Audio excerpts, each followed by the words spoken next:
नमस्कार, मैं हूं आकांक्षा पांडे और आप देख रहे हैं न्यूज 18 का डिजिटल प्लेटफॉर्म।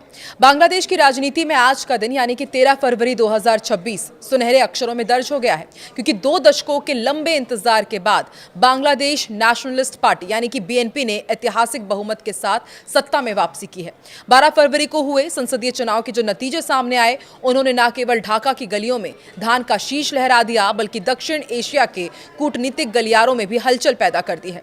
शेख हसीना के पतन के बाद हुए इस पहले चुनाव में जनता ने तारिक रहमान को साफ तौर पर बहुमत दे दिया है। बांग्लादेश का चुनाव पूरा हो गया है और अब इस चुनाव में बीएनपी सबसे बड़ी पार्टी बनकर उभरी है। 20 साल बाद बीएनपी सत्ता में वापसी करेगी। प्रधानमंत्री नरेंद्र मोदी ने भी इस मौके पर उन्हें बधाई दी। बांग्लादेश को पाकिस्तान और अमेरिका ने भी बधाई दी है। खबर है कि पार्टी प्रमुख तारिक रहमान शनिवार को प्रधानमंत्री पद की शपथ ले सकते हैं। बांग्लादेश चुनाव बीएनपी के जीतने के साथ ही विदेशों से प्रतिक्रियाएं सामने आने लगी है। प्रधानमंत्री नरेंद्र मोदी ने रहमान को जीत पर बधाई देते हुए कहा कि ये बांग्लादेश की जनता के उनके नेतृत्व पर भरोसे को दिखाता है और भारत साझा विकास लक्ष्यों पर साथ काम करने को तैयार है। अमेरिका ने भी चुनाव को सफल बताते हुए शुभकामनाएं दी, तो वहीं पाकिस्तान के नेतृत्व की ओर से भी बधाई संदेश भेजे गए हैं।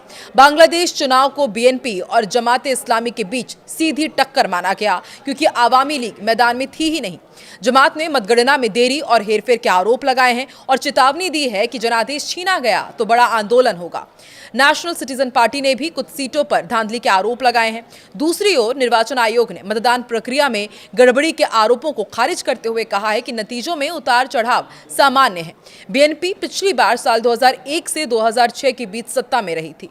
पार्टी ने पहले ही साफ किया था कि जीत मिलने पर तारिक रहमान प्रधानमंत्री बनेंगे और करीब 17 साल विदेश में रहने के बाद वो पिछले साल ही देश लौटे हैं और समर्थकों से जश्न की बजाय संयम रखने और दुआ करने की उन्होंने अपील की है। फिलहाल आधिकारिक नतीजों की घोषणा का इंतजार है, लेकिन शुरुआती संकेत साफ कर रहे हैं कि बांग्लादेश की राजनीति में एक नए दौर की राजनीति अब शुरू होने वाली है।